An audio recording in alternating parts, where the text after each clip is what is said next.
If you're like me, this album was your ticket into heavy music. This album was your gateway drug from more accessible genres to darker and more honest music. This album changed and saved lives, and there are at least three reasons for that.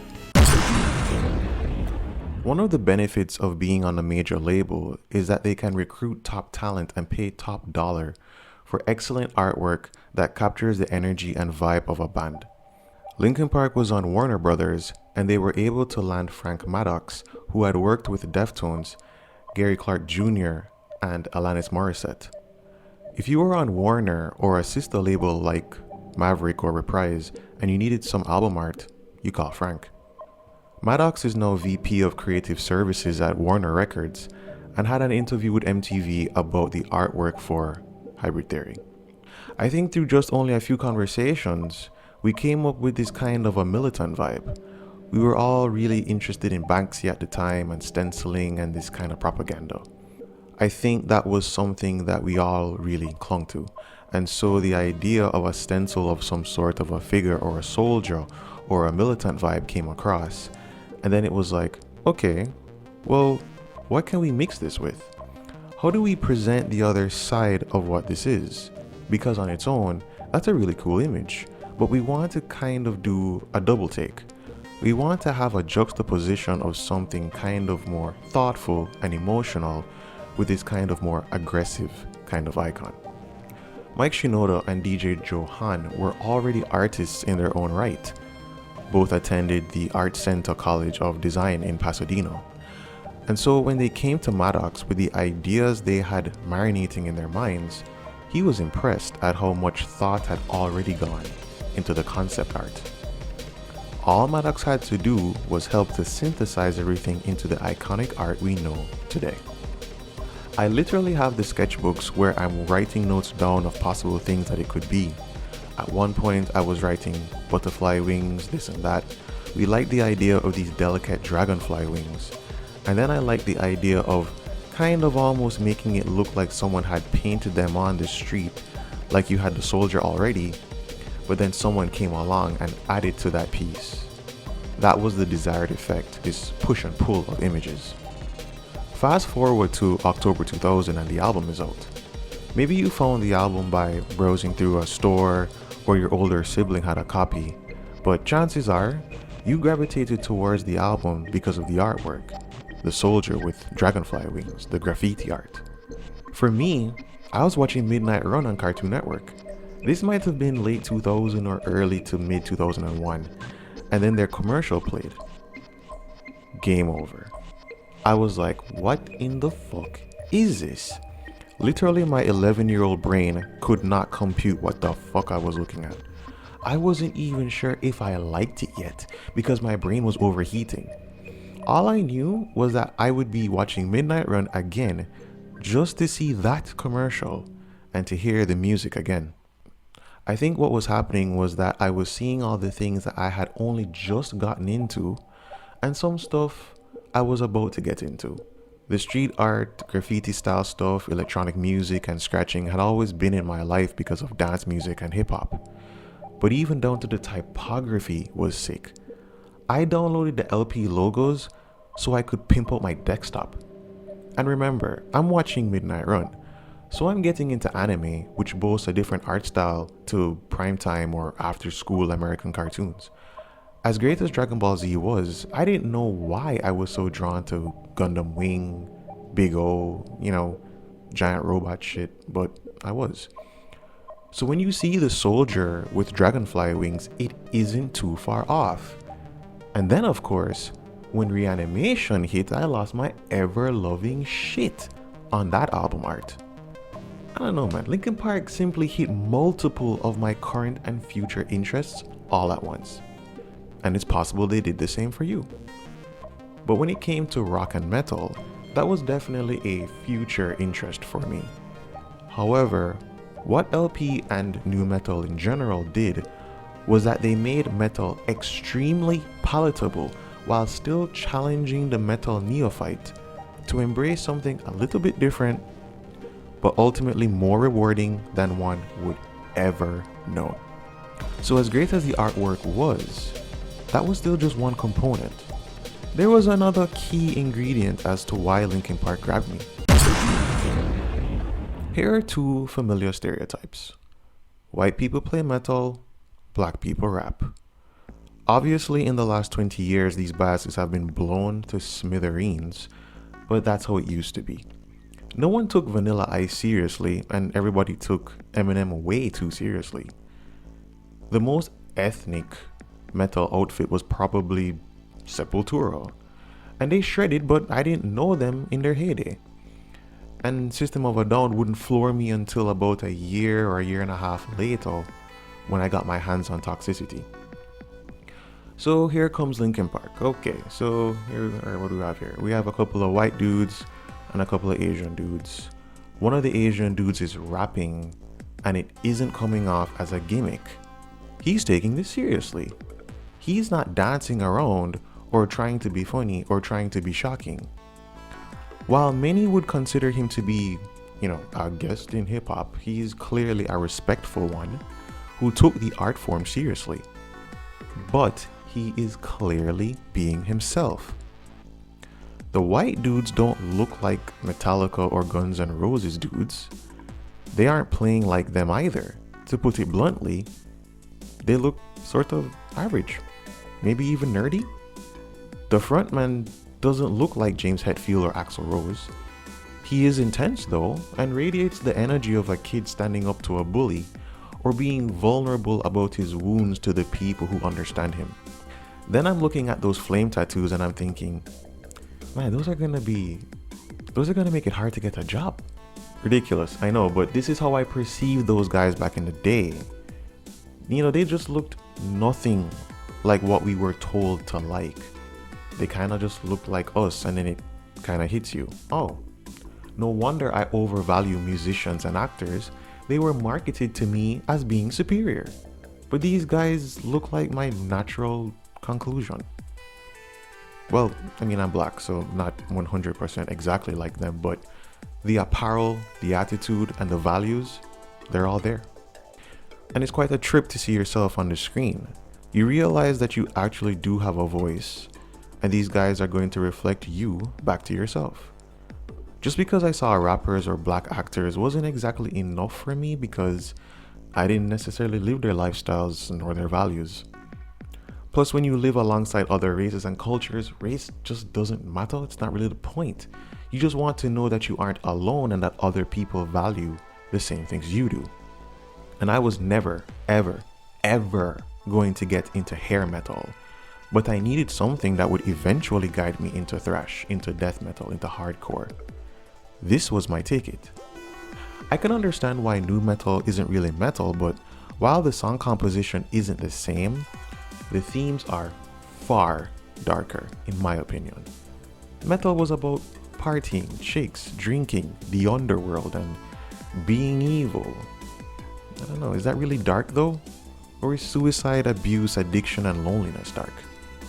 Unfortunately, the one problem with metal is that it provided outcasts the opportunity to bond, and then you become so elitist that you start to question people's presence in the genre.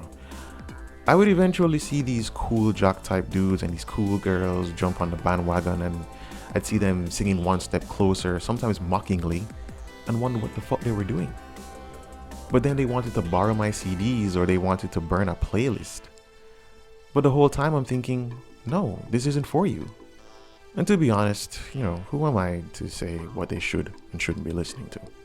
Maybe they felt the message, maybe they were going through some shit. Ultimately, most if not all of these people would jump off the bandwagon once the hype faded, which almost justifies the gatekeeping, almost, but at the end of the day, to make the same people who made you feel excluded and ostracized, to make them feel the exact same way means you learned nothing and that you're no better than them. So it was better to focus on your crew, your bands, and the music. Speaking of which, you could have the look and the art, and that would pull people in, but if you can't back it up with the music, everything falls flat. And sometimes you can have all three and still not make it. That's what Linkin Park almost experienced when they were rejected 44 times from labels, managers, and producers. At the time, they went by the name Xero, then later changed to Hybrid Theory, but then changed their name to Linkin Park to avoid confusion with the UK electronic group Hybrid. LP's A&R guy Jeff Blue said, "Every single A&R person, every producer, every manager, every record label, major and indie, told me Linkin Park didn't have any of the qualities of a hit band, and I should run the other way because it was making me look like a failure since I was the only believer." But once Blue began to work for Warner Brothers, Linkin Park found their foot in the door, and as a result, Linkin Park's Hybrid Theory is currently the best-selling rock album of the 21st century. Let's explore why. Paper Cut is the first track, and from the first few seconds, perfectly sets the tone for the next 37 minutes of the album. For me, the opening beat, scratching from Han and then Delson's gut-punching riffs, is the most iconic LP sound for me. And we haven't even gone to the vocals yet. Shinoda said to Kerrang, "As soon as it was a song, I knew I wanted Paper Cut at the front of the record. To this day, it feels like it contained so much of the DNA of the band at the time. The beat was influenced a lot by Timbaland. Then the guitars kick in with a very cutting edge, what you would call a nu metal now type of sound. Underneath that, there was a drum and bass beat happening at the same time. So within the first 20 seconds, you're getting 3 major genre touch points jammed together. Right from the jump, you understand why this album and why the band themselves were called Hybrid Theory. Synthesis of various genres was the entire point, and I think it's safe to say they achieved that goal. This song is probably top 3 all-time LP songs for me. The hook is probably top 3 songs of all time, any artist, any song, ever. It's just too catchy, too bouncy, and too dark for mortal consumption. After such an incredible intro, you're probably wondering how the hell can they top that?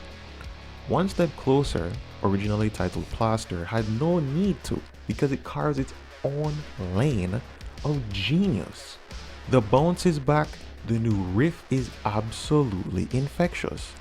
Then Chester croons and then later screams some lines that came out of your own mouth at dinner or 5th period biology. Shinoda spoke to Billboard and said of the song, "In choosing Don Gilmore as a producer, we were really hesitant. Don had more of these radio alternative songs, and we knew that he would get that part of our sound right, but he knew nothing about hip-hop, not a thing. And he said that to us when he met with us. One Step Closer was me and Chester literally writing about Don. We were so mad at him. The Shut Up riff was literally Chester screaming at Don. We were losing our minds. At that point in the process, it was just like, why don't you trust us? This is our album. Our A&R guy doesn't have to have his fucking name on the front of the CD and play this music on stage every day. We knew if we put anything on this record that we don't like or that we're not feeling, we're gonna have to live with it. Like, this is our career." Gilmore said, "Back then I would build kind of a little cube for the singers to take the standing waves out of the room when the microphone was very dry and dead sounding. Almost like a little fort or enclosure for him to be inside." And Chester sings the whole song. But then we have the bridge, the breakdown in the middle of the song, the "shut up when I'm talking to you" part. There were different lyrics written. We were saying maybe it could be a musical section, and then Mike and Chester came in with this, and Chester went out and sang it, and it was just overpowering. He knocked the walls down in the little fort. When he sang it, he just literally destroyed the whole thing and almost broke the microphone. He was just out of his mind. And the rest is history. Everybody says it and everybody's right. With You is underrated. It's probably the most mature song on the album, which is why I guess everyone likes it more now.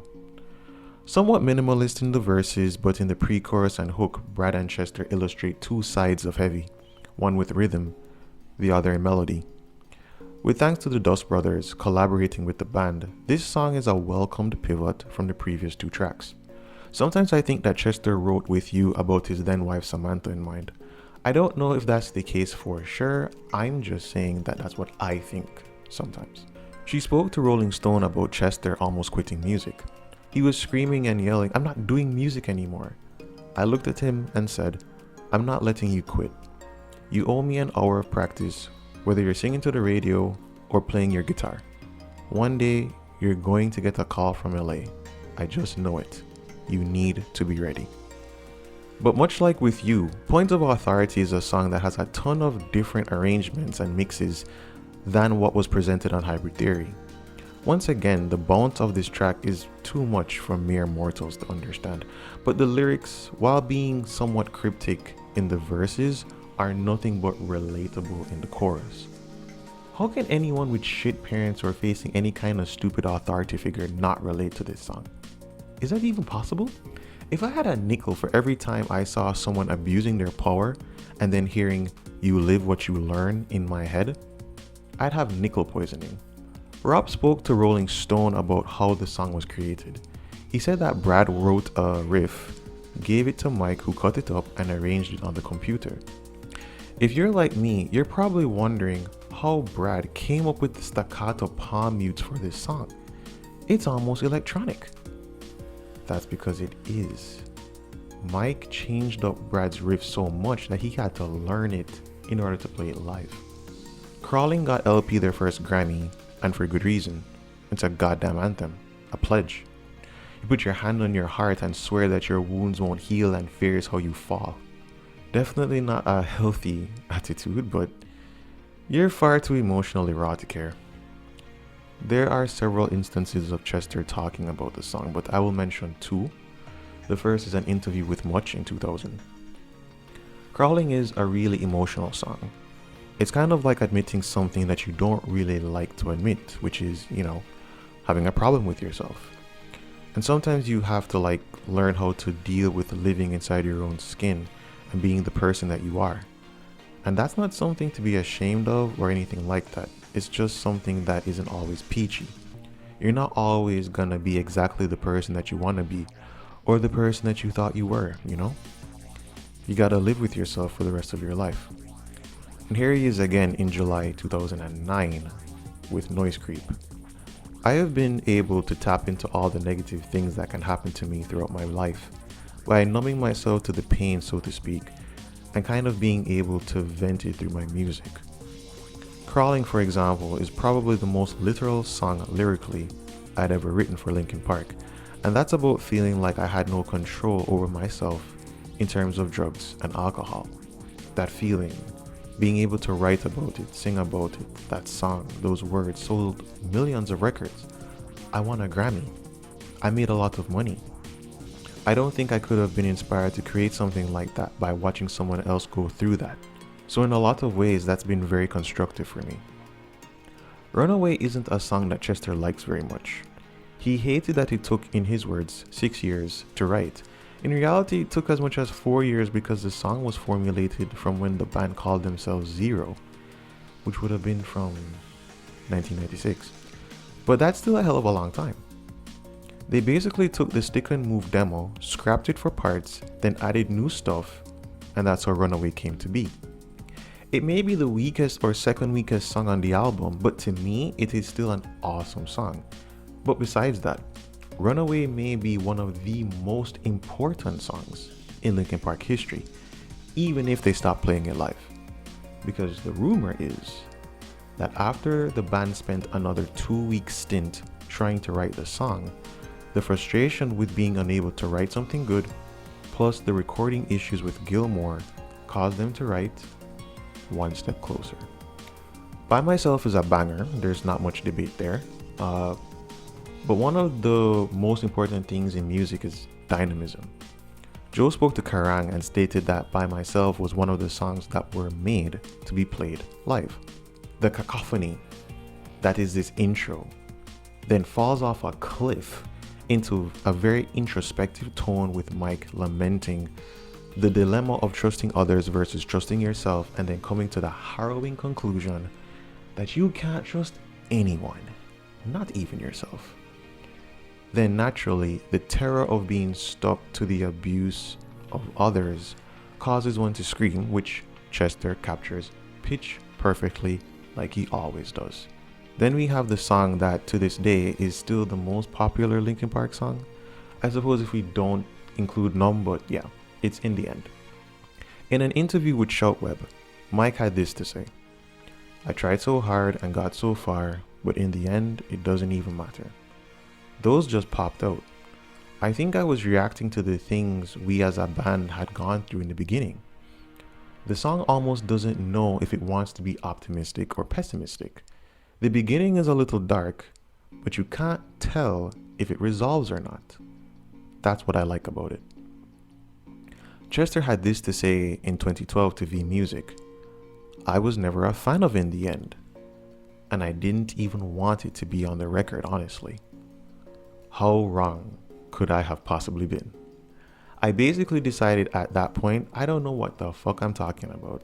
So I leave that to other people who are actually talented at somehow picking songs that people are going to like the most.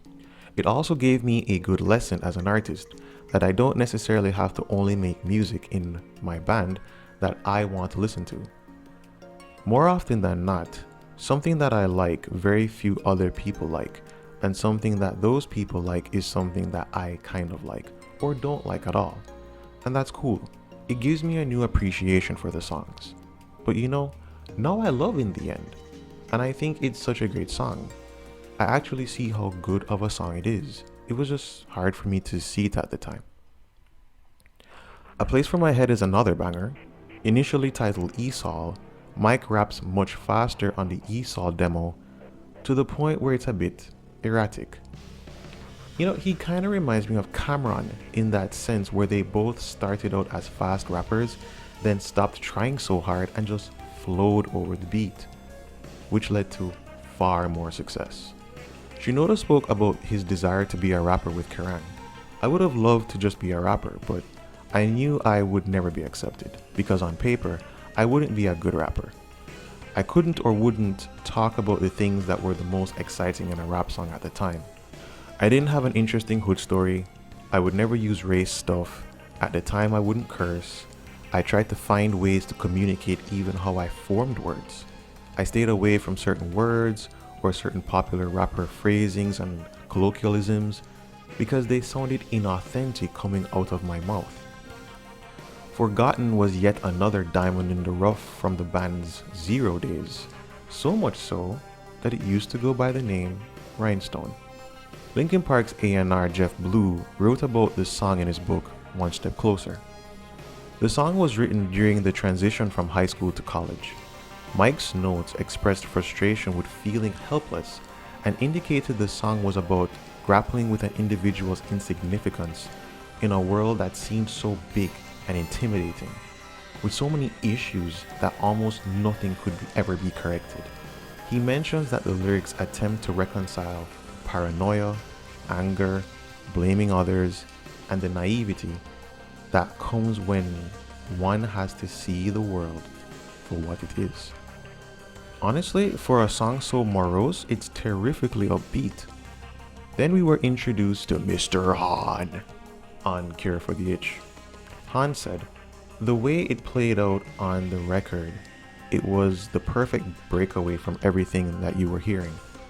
I think track to track there's a lot of diversity. It gives you a good journey. Then you get a nice break before the record finishes. It also shines a light onto the beat production side of what we do." But who is the guy that gives Mr. Han his intro? Well, Mike said it was Remy, Joe Han's split personality. Joe later said that, quote, "some idiot made that up," but it really was Joe. And it was Mike who said, "Now for a lesson in rhythm management." Finally, we end with Pushing Me Away. A solid closer and a good way to wind down after almost 40 minutes of excellence. Chester said this to a crowd in Wanta in 2007 before the band performed the song.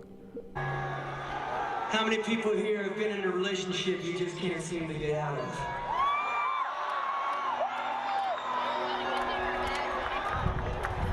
Whether it's someone you love or a friend. I don't know, maybe you're an asshole dad who kicks your ass when you're growing or something.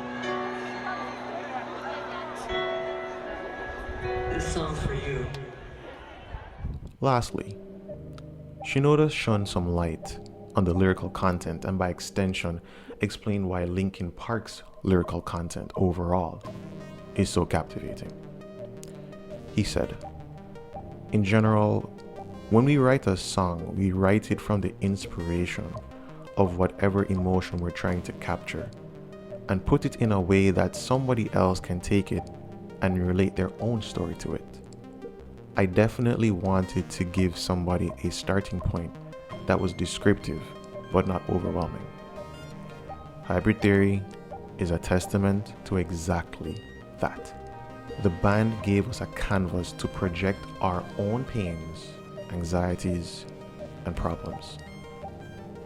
Lured in by the marketing and captivated by the artistry, is it any wonder Linkin Park and Hybrid Theory went from 0 to 32 million copies sold? Thanks for watching."